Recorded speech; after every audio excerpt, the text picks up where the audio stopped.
Hello everyone, welcome to another episode of the Magic Arena Run. Today we're taking a look at, this is a bit of an interesting workshop. So basically from the detail, it's 1 mythic, 2 rares, 3 uncommons, 4 of any uncommon. So there's an additional deck building limit. Otherwise it's still historic, but it's not loaded for bear with rares and whatnot. So well, then again, the workshop decks have never been loaded for bear with rares and whatnot. And yeah, we get to see it here. So this figure, 3 copies. Fenlurker, 3 copies. Mindstone, yeah, this is was a common. And you can tell which ones are mythic, which ones are rare based on how the pieces are distributed. Otherwise, yeah, the mono black seems to be definitely the more consistent one. 25 lands, not well. We do have a lot of 4 and 5 drops. And we'd have Phyrexian Arena, and the Mind Stones can kind of be card draw in the pinch if we're not ramping. So yeah, that is quite a bit of lands. And let's see here. Yep, elves. So we actually got plenty of choices. Well, okay, not completely elves, but it is plenty in tokens. So the decks seem to be somewhat matched against each other. Like in terms of removal, 3 disfigures, 3 golden demises, the dread presences count, tendrils of corruption, very high end removal, so quite a bit of removal here. On the teamwork side, 3 conclave tribunal, Tolsimir, friend of wolves. Okay, so one is full of removal, has quite more removal than the other, so I might be but the teamwork deck does threaten to overwhelm, so I might give this one a shot. We do get to ramp quite a bit. We ramp a little bit earlier, but not necessarily faster. We got more synergy in that, I guess. I think we have we even have fewer lands, so that explains why this is threat heavy. I'll try the team. We'll go for this. I'll try let's try the teamwork deck first. Let's see what we got with this one.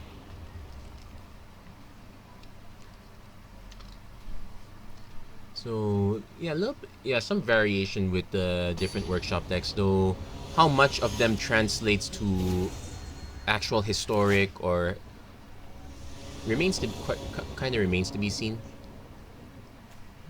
That said, I don't have to worry. Okay, so definitely want turn 1 elves, but we don't have much of anything.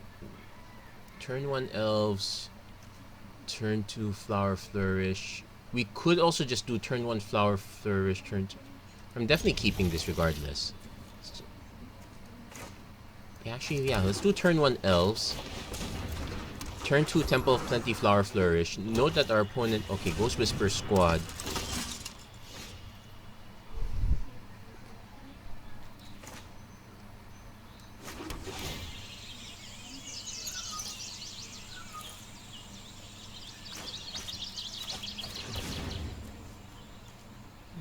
Only 2 planes makes sense. But we have quite a bit of white right now, so I'm not going to attack. I want to hit the turn 4. If our opponent has the disfigure... Mind Stone. Okay, so no disfigure. Opponent's going to let us run through it. So we definitely have to go big here. Next turn, we can just run the Dev Guardian Elvish Visionary. Opponent does have the Nightmare Shepherd. I'll offer the trade. I can also just cast Circle of Loyalty at this point. Well, I could try playing this, cast Circle of Loyalty next turn. Let's do... Yes, enters tapped. Just auto pay. No need to quite convoke. Opponent probably not going to trade, so we will get to punch the Circle of Loyalty. Drop the Circle of Loyalty bit. Opponent's still quite ramping. They're not hitting their big stuff, which is the... Yeah, they need to hit something big at this point. Tendrils of Corruption will be very annoying because that basically buys our opponent a lot of time.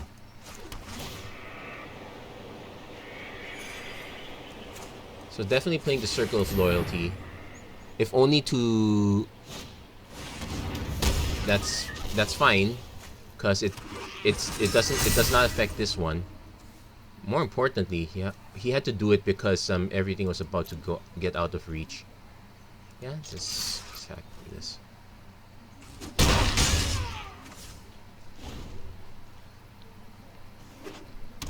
Castle Lockdwayne. I actually think that since they're running rares, they could also just run the Cabal Coffers. That's, well, then again, that might be way too much mana. Opponent is digging for cards, so that not a good sign for, well, Golden Demise. No, there's a Disfigure. About time, just a bit late. Opponent might want to hold this up, like block with Whisper Squad, drop a Whisper Squad. Like, all these have Vigilance, that's the good news. In fact... yeah, we're not going to quite activate this until much later. Draw a card. Oh, this is perfect. Destroy target artifact or enchantment named Nightmare Shepherd.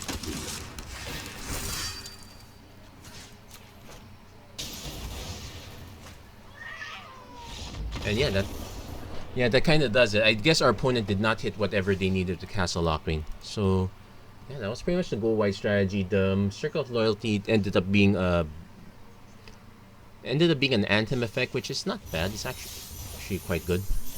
Let's give the other deck a try.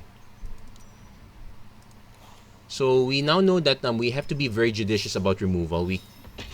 I guess our opponent probably got flooded. That's also another possibility. But between that and the lack of rat effects, like I would probably put a Ritual Asut there. That is one way to help clear that board. Golden Demise. Yeah, the Golden Demise plan worked a bit. There is only one copy of Circle of Loyalty though, so I guess that's kind of where our opponent got unfortunate. Not many people actually playing the workshop this time. Or it could just be my network connection. Let's just keep trying. My attention's actually slightly divided right now between this and setting up a donated laptop. We're actually going to be donating it to we're going to be donating it to a girls' home because especially now that almost most classes have to be done online. Need for computers has gone up, and that means a lot of older computers we need to kind of refurbish and whatnot. So turn 2 Mind Stone, turn 3 Golden Demise. This honestly is a horrible keep. I'm gonna keep this but don't take this as a knock against the deck. It's probably a knock against me. Thankfully our opponent, actually this is the case where I'd want our opponent to have a faster start. The Brights. Opponent's taking... okay. Elves. Yeah, a lot of tap lands and cycling. Okay, opponent does have a slow start.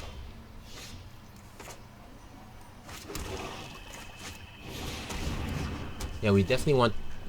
we're not exactly fast either. So Whisper Squad... Golden Demise not so great. Well, Whisper Squad kind of helps us hit our numbers. But we will be close to hitting Cav, which we kind of want to do. Opponent probably has Knight of Autumn wrecking the Mind Stone. Yeah, that's fair.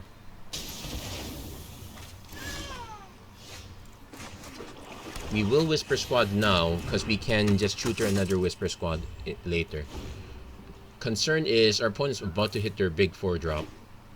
Okay, maybe not quite. They literally only have 3... well, there is Knight of Autumns, but otherwise they literally have 3 pieces of removal. They have Guardian. Okay, we activate Whisper Squad. There's the Yarok's Fen Lurker. I want to hit the Nightmare Shepherd first because we know that there's literally only one more copy of Knight of Autumn. What are the odds?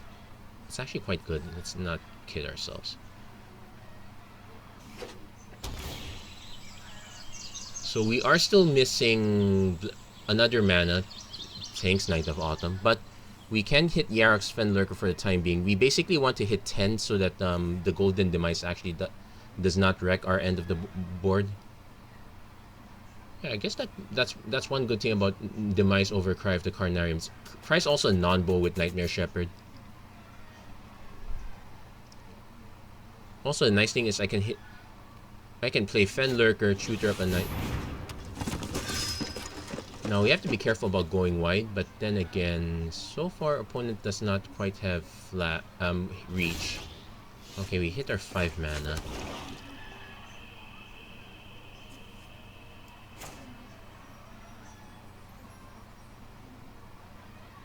Oh, actually,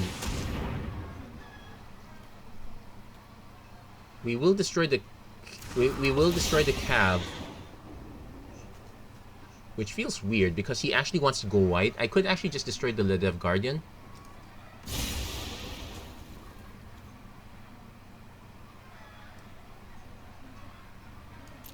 Yeah, let's actually destroy the Ledev Guardian. Let's basically, if he wants to get, yes, we exile it. Swing with this.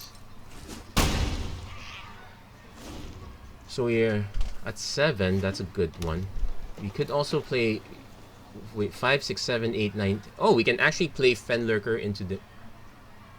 We probably should have hit the Conclave Cavalier if we knew this. After all, we'll see. Opponent's at 6 mana.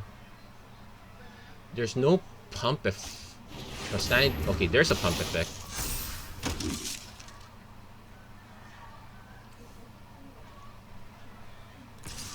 Okay, here's the interesting thing.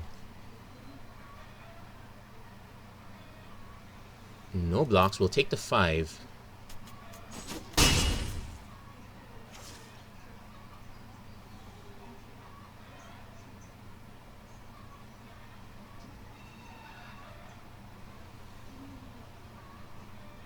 Opponent.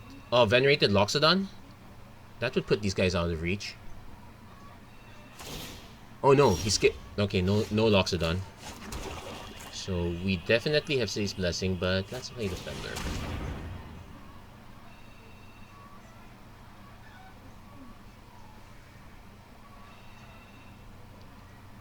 Six, 7, 8, 9, 10, 11.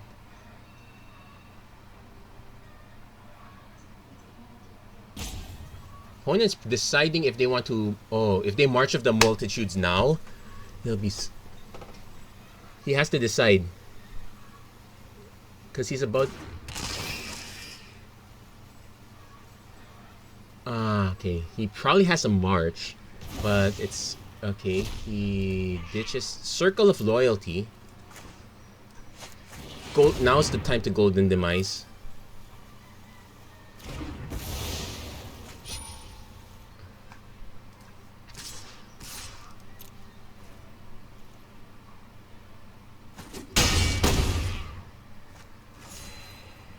And if our opponent doesn't have a way to regain life, okay, regains some life.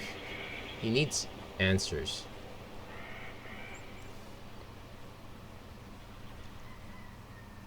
If he attacks, I just block with the Fenlurker. Okay. Yeah, that's a good game.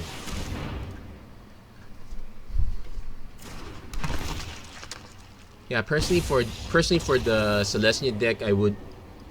Again, removal is king, even if you're in the sense that if we did not have the Golden Demise, or we're not planning around the Golden Demise, we would not have been able to.